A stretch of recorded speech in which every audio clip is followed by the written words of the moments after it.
School സമയമാറ്റത്തിൽ മതപണ്ഡിതന്മാർ പുനർവിചിന്തനം നടത്തണമെന്ന് speaker N Shamseer. കാലത്തിന്റെ മാറ്റത്തിനനുസരിച്ച് നമ്മൾ മാറണം. 10 മുതൽ 4 വരെയുള്ള ക്ലാസ് സമയത്തിന്റെ മാറ്റത്തിനെക്കുറിച്ച് സജീവ ചർച്ച വേണം. ഗൾഫ് രാജ്യങ്ങളിൽ പോലും മാറ്റമുണ്ടായെന്നും സ്പീക്കർ പറഞ്ഞു.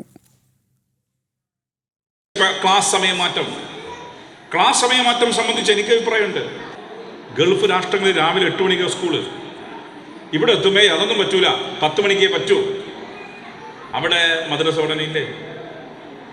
അവിടെ മദ്രസ ഉടനെ ഉണ്ട്, പ്രശ്നമില്ല. ഇവിടെ എത്തുമ്പോൾ പറയുന്നത് ഇവിടുത്തെ മദ്രസക്ക് പോകണം. വിദ്യാഭ്യാസത്തിനോ മതപഠനത്തിനോ മതപരമായ ആചാരങ്ങൾക്കൊന്നും ഞങ്ങൾ എതിരല്ല. പക്ഷെ നമ്മൾ കാണേണ്ടത് കാലത്തിന്റെ മാറ്റത്തിനനുസരിച്ച് നമ്മൾ മാറണം. 10 മണി മുതൽ 4 മണി വരെ തിയറി മാറ്റണം. പകരം 8 മണിക്ക് രാവിലെ ഉറങ്ങിണിക്കുന്ന കുട്ടി നല്ല ഫ്രഷ് മൂഡിൽ പഠിക്കാൻ പോകുന്നു. ഒരു 1 മണിക്ക് മുമ്പായി അവൻ്റെ ക്ലാസ് അവസാനിക്കുന്നു. ഉച്ചയ്ക്ക് ശേഷം ഭക്ഷണം കഴിച്ച് കളിക്കാൻ വിട്. അന്നേരം മതപഠനം നടത്തട്ടെ, മദ്രസയിൽ പോയിക്കോട്ടെ.